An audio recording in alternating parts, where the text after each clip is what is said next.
cày và băng cày trên lầu được hay xong mà chia sẻ khăn tay phải tôn bọn bà sân chỉ ca hai chung phum không mấy khó hành chẳng nè bà anh đi bông xây có bông để cho mai cô vậy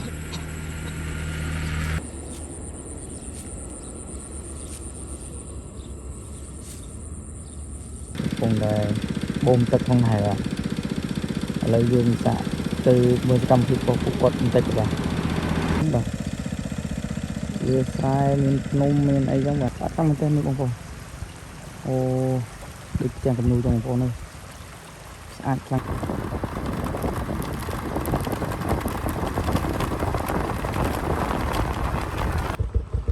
sao sẽ thằng tên bông ơi đi cô phép tiền cầm nuôi trong bông và tía và cứ xăm manh thằng tên mà xăm manh tay cái đây sập kháng kháng vào bông nó thì hai chung bên tia quất cứ miền năm này có đâm đông tới và hơi cái bông tia quất cứ quất từ đâu giờ bia sai đại kêu sằng ngặt cứ sập sập thằng tên bông nó này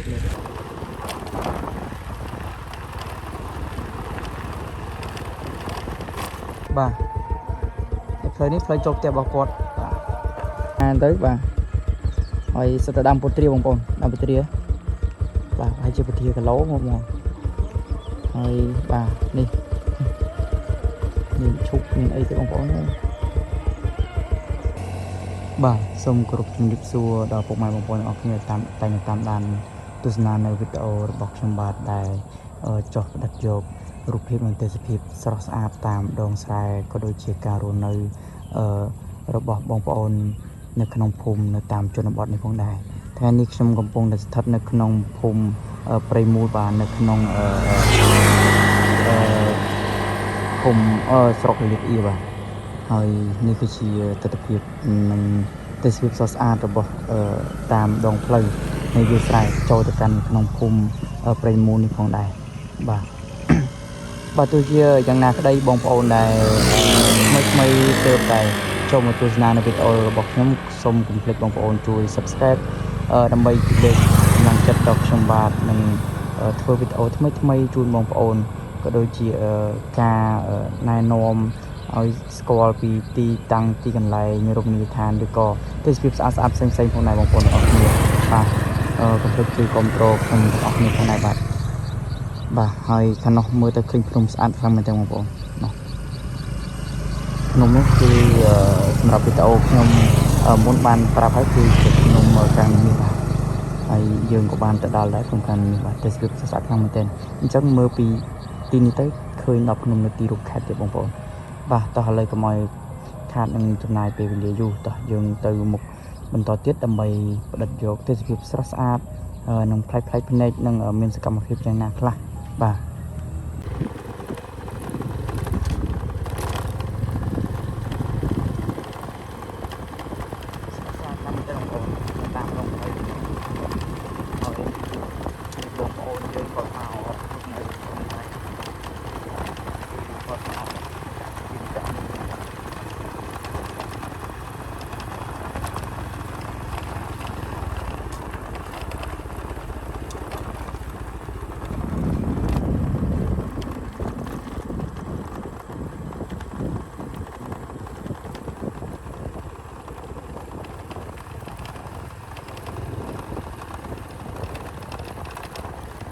មានផ្ទះបងប្អូននៅតាមភាសាផ្ទះបងមានតែយកទូផ្ទះទៅតែទូវិញបងផ្ទះគាត់សម្រាប់ទីស្រែមួយដល់ទីស្រែដល់ទៅ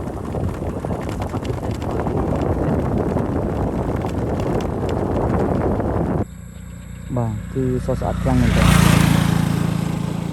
នៅជុំវិញផ្ទះរបស់គាត់គឺមានទៅដល់វាលស្រែអមហើយទេសភាពវាលស្រែនៅតាមដងផ្លូវនេះគឺស្រស់ស្អាតខ្លាំងមែនទែនបងប្អូនទាំងអស់គ្នាបាទហើយផ្លូវនេះផងដែរគឺឡើងទៅច្រកដែលផ្លូវបុកទៅកាន់ឃុំស្រែថ្មីវិញបាទផ្លូវនេះឡើងបាទផ្លូវនេះយើងឡើងទៅត្រង់ទៅកាត់ចូលផ្ទះអ្នកភូមិបាទហើយនោះគឺជាវត្តបាទវត្តព្រៃមូលណា ហើយសូមអធិស្ឋានកាន់តែភ័យទោសបងប្អូនបើសិនជាការហៅឈ្មោះភូមិឃុំអីខុសអញ្ចឹងណាបាទស្អាតខ្លាំងមែនទែនបងប្អូនបាទហើយការប្រកបមុខរបរបងប្អូនយើងនៅម្ដុំនេះគឺគាត់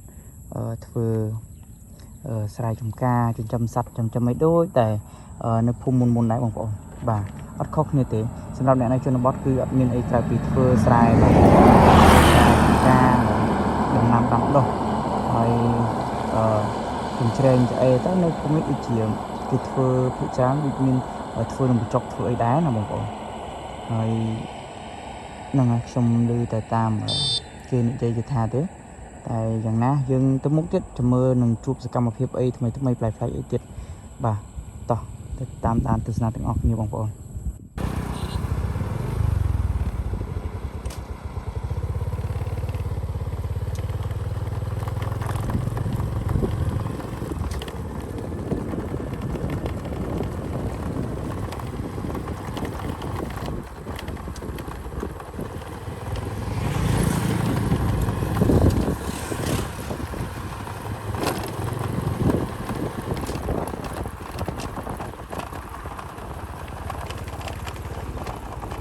បងស្រីក៏កំពុងតែ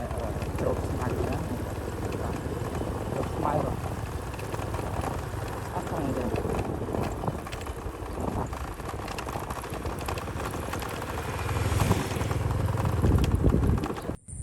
បាទសោះខ្លាំងទាំងបងប្អូនគ្នាមានដីទឹកមកគឺដូចផ្ទាំងគំនូរអត់ខ្លាំងមែនទេ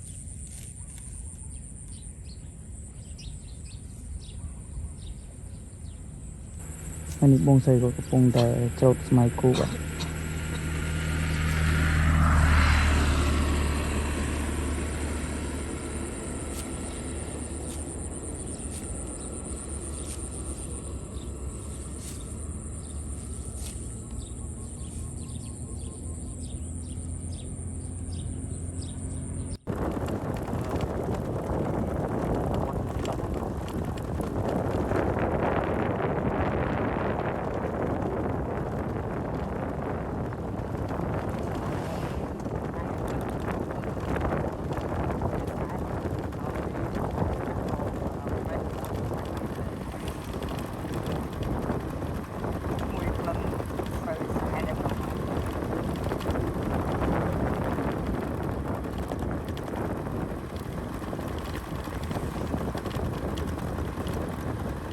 បាទបងប្អូននេះគឺ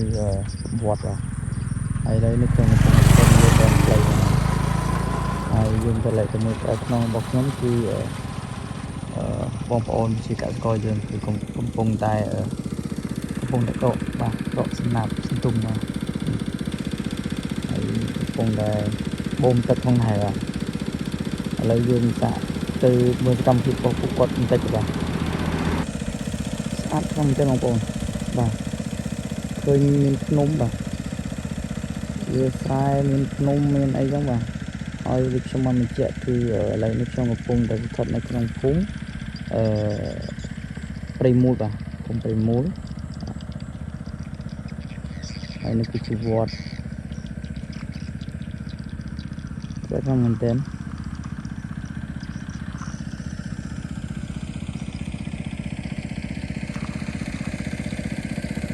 អំបញ្ញនេះយើងឆ្លងពីតាមផ្លូវនេះបាទ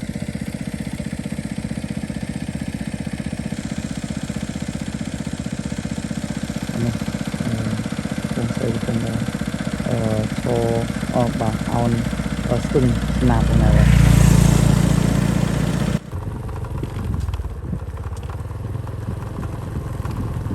ឡូវយើងបន្តដំណើរទៅមុខទៀតបងប្អូនអរគ្នាទាំងដែលនៅទាំងសងខាងខ្ញុំនេះគឺមានសោះស្អាតខ្លាំងមែនទែនគឺមានភ្នំបាទវាស្រែមានអីចឹងបាទមើលឃើញគឺសោះស្អាតមែនទែនអូនចាំ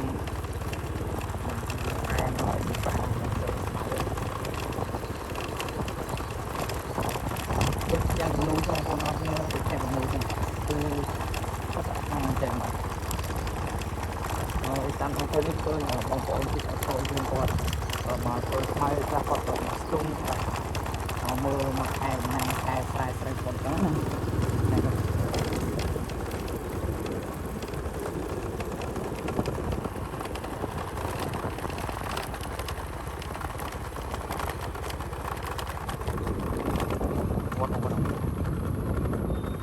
វត្តប្រាសាទស្ដាំបាទ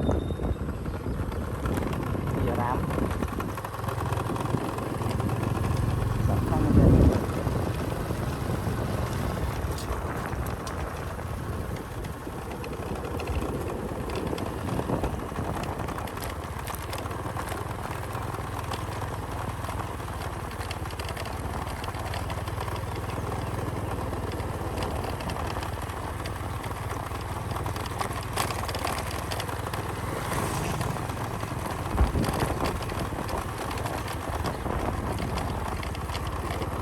តាមពោតមិនទៅបងប្អូន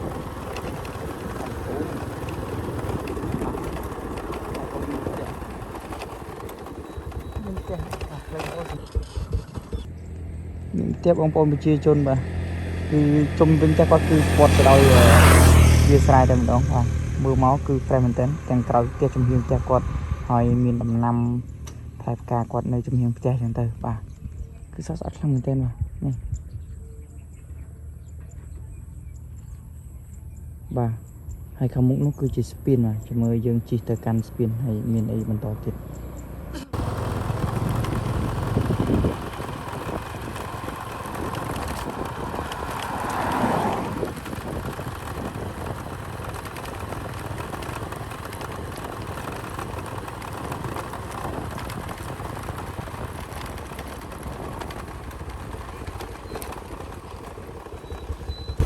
បាទឥឡូវនេះខ្ញុំកំពុងស្ថិតនៅឈរនៅលើស្ពានបាទហើយគឺជាស្ទឹងបាទស្ទឹងបន្លាយទឹកដែលហូរកាត់វាស្រែវាស្រូវអញ្ចឹងណាបងប្អូនបាទហើយនេះសិតតែវាស្ទឹងហូរទៅឆ្លងកាត់ពីភូមិមួយទៅភូមិមួយដល់គ្នាបាទហើយធំខ្លាំងមែនទែនតែដូចជាអត់សូវមានទឹកទេបងប្អូនអត់សូវមានទឹកទេអ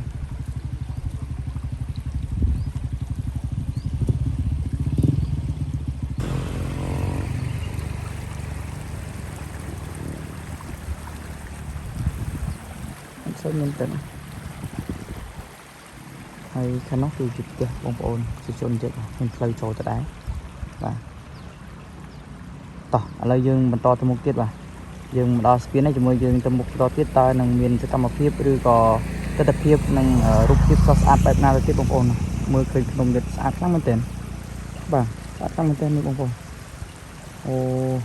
ដូចផ្ទាំងគំនូរចឹងបងប្អូននេះស្អាតខ្លាំងមែនទែនតោះយើងបន្តទៅមុខទៀតបងប្អូនទាំងអស់គ្នា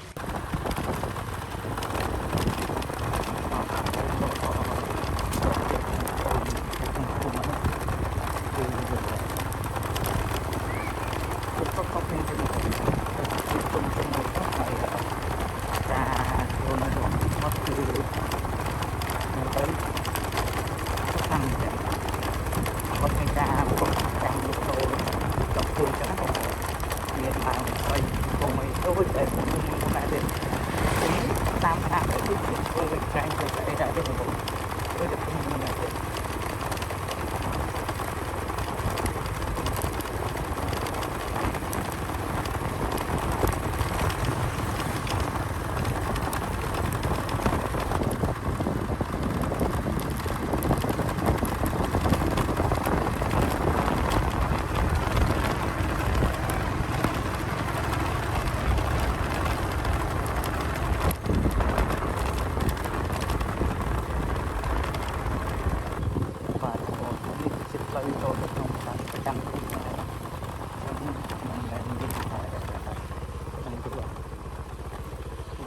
បេតុងជុំវិញបាត់បាត់ទៅពេលបាត់ពីអត់ខាងទៅ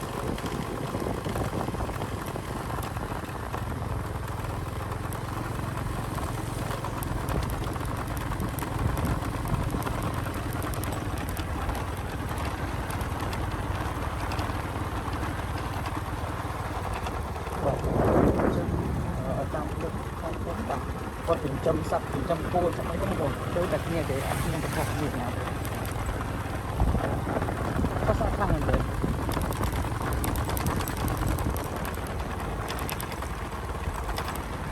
បាទមានតោមានអីគាត់លក់អីវ៉ាន់ចាប់គួយបាទសម្រាប់តម្រូវការនៅក្នុងភូមិតែហើយចំជីនេះវាកំពុងឲ្យពោះទៅកាន់ពលិទៅភូមិណាហើយបត់ឡើងទៅកន្លែងតាំងស្ពីនបាញ់មិញវិញណាបាទ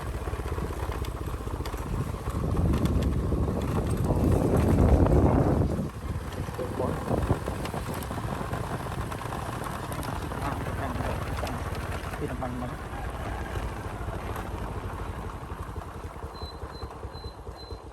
នោះកន្លែងស្ពីនយើងឈប់មកតែអត់ទេសាជីចូលទៅក្នុងកាប់ទៅដុំគ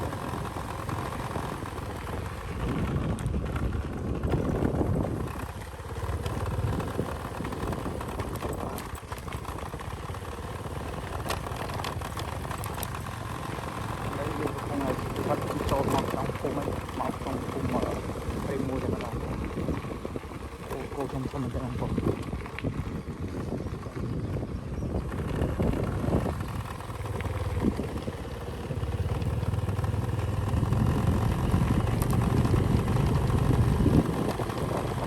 ទៅទៅទៅខ្សែទៅបងចឹងទៅអត់ទៅទៅមកគាត់អត់ទៅទៅនេះគឺជាផ្លូវគ្រូផងទេបាទហើយវាទៅគាត់គាត់នឹងវាស្រែអត់មានដីទេហើយគាត់ធ្វើផ្ទះទៅហើយផ្ទះគាត់ព្រោះស្រូវខ្សែធម្មតាដូចប្រទេសឯងហើយហ្នឹងទេ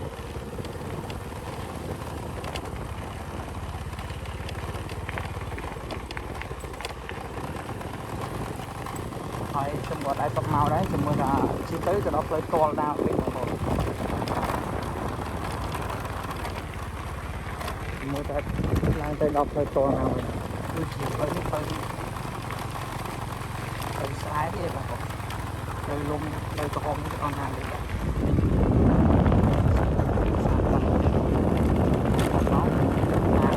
ស្ដាប់គាត់គឺសម្រាប់ស្រែសំខាន់ខាងទេបងប្អូន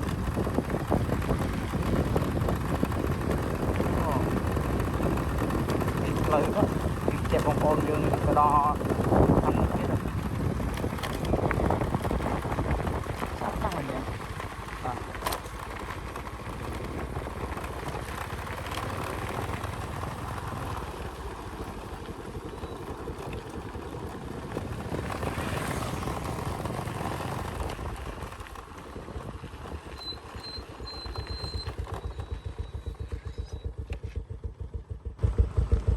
ស្អាតខ្លាំងមែនទេបងប្អូនអើយ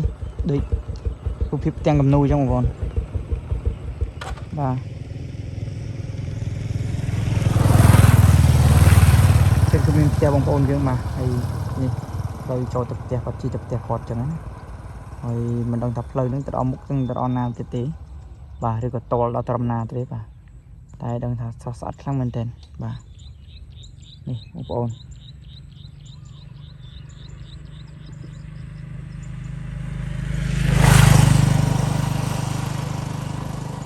តោះយើងបន្តទៅមុខទៀតចាំមើលថាតើផ្លូវនោះអាចនឹងទៅដល់ណាទៀតបងប្អូនហើយ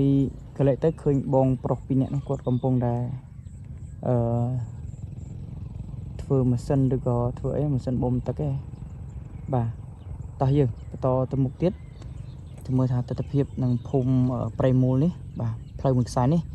ទៅដល់ត្រឹមណាឬក៏តលត្រឹមណាឬក៏ឡើងចេញទៅណាបន្តទៀតបងប្អូនទាំងអស់គ្នាបាទអញ្ចឹងសូមតាមដាននៅវីដេអូនេះជាមួយខ្ញុំទាំងអស់គ្នាបងប្អូនបាទ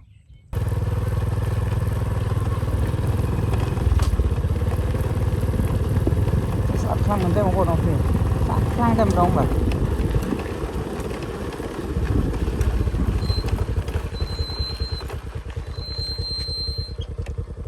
បាទនេះគឺផ្ទះបាទគឺសាមញ្ញខ្លាំងមែនទេបាទសាមញ្ញតែក្តីសុខខ្លាំងបងប្អូនទាំងអស់គ្នាគឺផ្ទះឲ្យជុំវិញផ្ទះគាត់គឺមានដំណាំដែលគាត់ដាំដុះទៅបាទហើយក្រៅលបងផ្ទះគាត់គឺព័ទ្ធទៅដោយវាលស្រែដែលខៀវស្រងាត់គឺសុខស្អាតខ្លាំងមែនទែនបងប្អូនទាំងអស់គ្នាបាទ ដូចទាំងគំនូចឹងបងហើយដោយសារតែរដូវនេះគឺជារដូវវស្សាគឺជាក់ផងគឺស្រីស្រែគឺលំមកគឺស្ងាត់តែម្ដងហើយវាជាពេញហើយហ្នឹងតែទាំងពន្លឺទាំងពណ៌បាទគឺស្អាតតែម្ដងហើយយើងកំពុងបន្តដំណើរទៅមុខទៀតហើយផ្លូវនេះទៅដល់ណាផងណាបងបងជាជនដែលជាកសិករគាត់ថាប្រើគោយន្តដើម្បីធ្វើដំណើរមកស្វែងរកការទៅផ្ទះ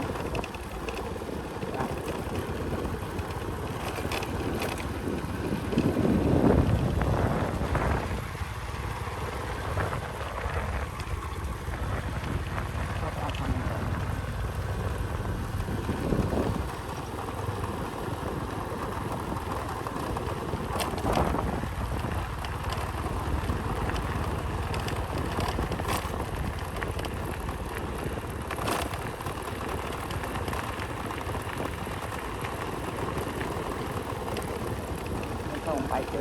ទៅបាយខ្ញុំជិះលងទៅបងប្អូនអរគ្នាអញ្ចឹងអត់ដឹងថាទៅដល់ណាទេហើយជិះលងទៅមើលថាទៅស្គីខុសស្អាតខ្លាំងពេកខ្ញុំជិះទៅមើលហើយចង់ដឹងថាបងប្អូនប្រជាជនដែលរស់នៅក្នុងភូមិព្រៃមួយនេះគាត់ធ្វើផ្ទះតាមស្រុកគាត់នៅខាងគាត់អ្នកណាខ្លះ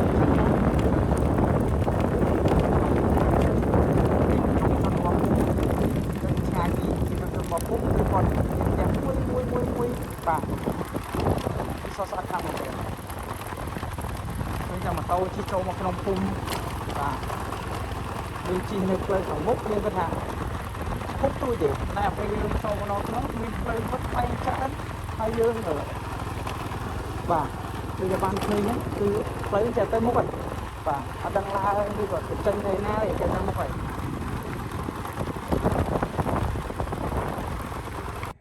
បាទគឺសស្អាតខ្លាំងមែនទេបងប្អូនអរគ្នាទេសភាពវាស្រែហើយនៅដែលខ្ញុំកំពុងឈរនេះគឺស្ថិតនៅក្នុងភូមិព្រៃមូលឃុំព្រៃមូលស្រុកលៀបអៀកខេត្តកំពង់ឆ្នាំងបាទគឺសស្អាតខ្លាំងមែនទេអូខាងមុខដូចជាលឺសូរសំឡេងភ្លេងការបាទអញ្ចឹងប្រហែលជាមានអ្នកការទៀតហើយបាទហើយនោះគឺជាផ្ទះបាទផ្លូវចូលផ្ទះហើយខ្ញុំមិនដឹងថាផ្លូវនេះបាទដឹងថាផ្លូវហ្នឹងទៅជាផ្លូវចូលផ្ទះគាត់តែមួយឬក៏មានផ្ទះតទៅទៀតទេបងប្អូនអរគ្នាឥឡូវយើងសាកជិះចូលទៅមើលសាកទៅបាទឥឡូវយើងជិះចូលទៅសាកបងប្អូនអរគ្នាផ្លូវតយើងចេញមកវិញតែអត់ជឿថាជាផ្លូវតទេអាចមានផ្ទះបងប្អូនជាជនយើងគាត់តទៅទៀតមានស្រះទីបាទចំត្រីបាទអូផ្ទះ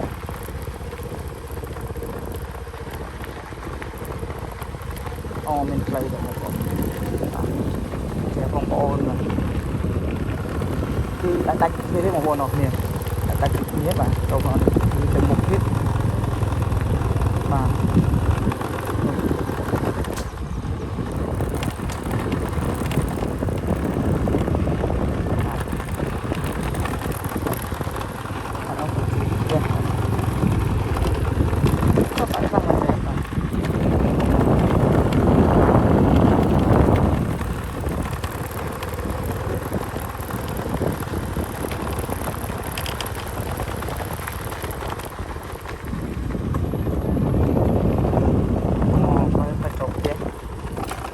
ផ្លូវតលេផ្លូវនេះគឺជាផ្លូវចូលផ្ទះរបស់គាត់ស្អាតខ្លាំងមែនបាទផ្លូវនេះផ្លូវចូលផ្ទះរបស់គាត់បាទហើយផ្លូវនេះយើងជិះមកបាញ់មិញបាទផ្លូវបាញ់មិញបាទគឺតលទេបាទចូលមកគឺតលប៉ុណ្្នឹងហើយផ្លូវនេះបាទផ្លូវលំផ្លូវថ្មើរជើងនេះបាទចូលទៅកាន់ផ្ទះហើយគាត់នៅក្នុងទៅបាទស្អាតខ្លាំងមែនទេបងប្អូនអរគ្នាហើយនេះហើយគឺជាទស្សនភាពក៏ដូចជារូបភាពនិង ជាភាពនឹងការរស់នៅរបស់បងប្អូននៅក្នុងភូមិព្រៃមូលនេះផងដែរដែលខ្ញុំបានចុះមកផ្ទាល់ផ្ដិតយកទស្សនភាពនិងរូបភាពស្រស់ស្អាតនៅនារដូវវស្សានេះផងដែរបងប្អូនបាទគឺមិនថាផ្ទះមួយណាទេបាទគឺគាត់មានដាំដំណាំផ្លែឈើបង្ការហូបផ្លែផ្សេងហើយជុំវិញផ្ទះគាត់ក៏ដូចជានៅក្នុងផ្ទះគាត់គឺតែតែមានបាទដំណាំខៀវស្រងាត់តែម្ដងបងប្អូនអរគ្នាបាទបងប្រុសបាទផ្លូវចូលផ្ទះគាត់អញ្ចឹងគាត់ក៏មានចិញ្ចឹមគោចិញ្ចឹមអីទៅបងប្អូនអរគ្នាបាទបាទគឺស្អាតខ្លាំងមែនទែនអញ្ចឹងនៅជុំវិញផ្ទះរបស់គាត់ជុំវិញរបងផ្ទះរបស់គាត់គឺសុទ្ធតែជាវាលស្រែបាទខៀវស្រងាត់ដែលស្រស់ស្អាតខ្លាំងមែនទែនបងប្អូនទាំងអស់គ្នាបាទបងប្អូនមានឮសូរសំឡេងហ្នឹងបាទគឺសំឡេងភ្លេងបាទសំឡេងភ្លេងការបងប្អូនក្នុងភូមិគាត់ជាទំនៀមទម្លាប់របស់ប្រពៃណីខ្មែរយើងណាដែលការផ្សំគុំរៀបការកូនប្រុសស្រីជាថ្ងៃមង្គលអីចឹងទៅបងប្អូនបាទហើយយើងមកបានតំនេះឯងបាទគឺផ្លូវនេះជាផ្លូវតោះហើយនេះផ្ទះបងប្អូនរបស់យើងបាទតែគាត់ស្នាក់នៅក្នុងភូមិរស់នៅក្នុងភូមិព្រៃមូលនេះផងដែរតោះឥឡូវយើងនឹងត្រឡប់នាំអារម្មណ៍ពុកម៉ែបងប្អូនត្រឡប់ទៅវិញបាទដោយសារតែយើងមកនេះគឺជាផ្លូវតលអត់ទៅហើយបងប្អូនបាទឥឡូវយើងជិះចេញទៅវិញបងប្អូនទាំងអស់គ្នាបាទជិះចេញទៅវិញខ្ញុំចង់ទៅបន្តទៀតបងប្អូនទាំងអស់គ្នាជាមួយយើងទៅដល់ផ្លូវខាងក្រៅសិនបាទយើងគួរតែបន្តទៅមុខទៀតយើងត្រឡប់ក្រោយទៅកាន់ផ្លូវទៅស៊ូវិញបាទ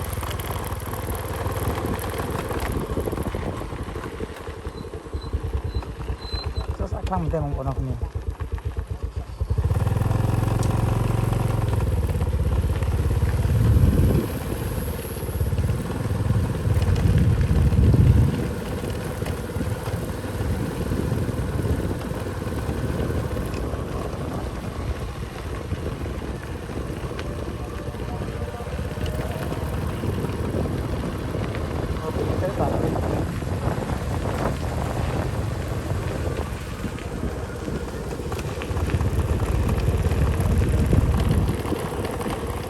ឥឡូវយើង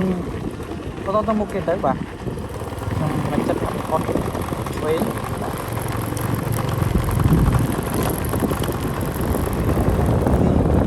ចំការបាទរបស់គាត់បងប្អូនយើងបាទចំការពុទ្រាបាទពុទ្រាចុះគាត់មានដីទៅគាត់ហុំរបងធ្វើចំការទៅបាទហើយសិតតែដើមពុទ្រាបងប្អូនដើមពុទ្រាបាទហើយជាពុទ្រាគីឡូមកហើយបាទនេះឈប់មានអីទេបងប្អូនការឈប់តែស្អាតខ្លាំងមែនទែនបងប្អូនស្អាតខ្លាំងមែនទែនតោះយើងបន្តទៅមុខទៀតបងប្អូនអរគ្នា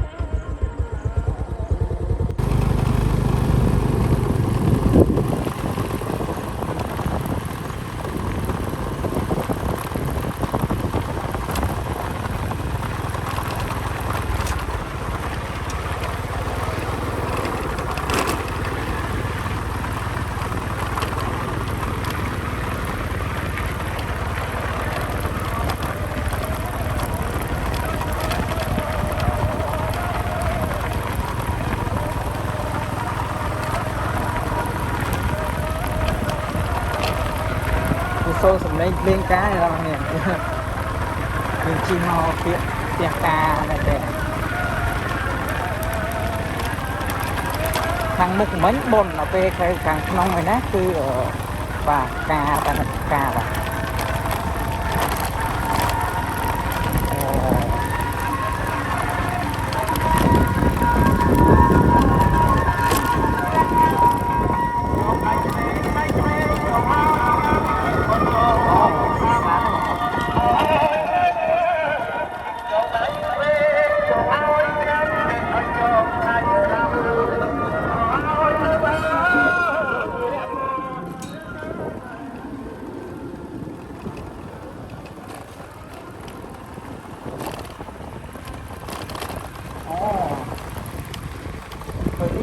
ផ្លូវតាពិតចេញនៅផ្លូវធំទេបងប្អូន បាទបឹងកៅបាទបឹងកៅ4គីឡូទៀតបាទតែគាត់ចេញនៅផ្លូវធំនេះបងប្អូនទាំងគ្នាហើយផ្លូវនេះផងដែរគឺឡើងទៅកាន់ខេត្តបាទទៅកាន់ខេត្តកំពង់ឆ្នាំងបាទហើយផ្លូវនេះចំណិតទៅខាងនោះវិញគឺយើងបុកទៅខាងលមីសបាទឡើងទៅខាងផ្សារលមីសណាអញ្ចឹងទេយ៉ាងណាមិញគឺបងប្អូនអរគ្នា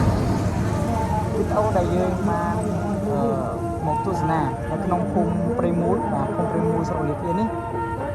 ខ្ញុំក៏សូមតែបញ្ចប់តែប៉ុណ្ណេះឯងហើយយើងនឹងបន្តទៅទស្សនានៅទស្សនភាពស្អាតនៅភូមិដតីផ្សេងទៀតអរគុណបងប្អូនទាំងអស់គ្នាសម្រាប់ការទស្សនានិងការចុច share និង like និង subscribe ផងដែរបងប្អូនទាំងអស់គ្នាសង្ឃឹមបងប្អូនទាំងអស់គ្នានឹងជួយគ្រប់គ្រងវីដេអូខ្ញុំបន្តទៅទៀតបងប្អូនទាំងអស់គ្នាបាទសូមអរគុណសូមជម្រាបលាបងប្អូនទាំងអស់គ្នា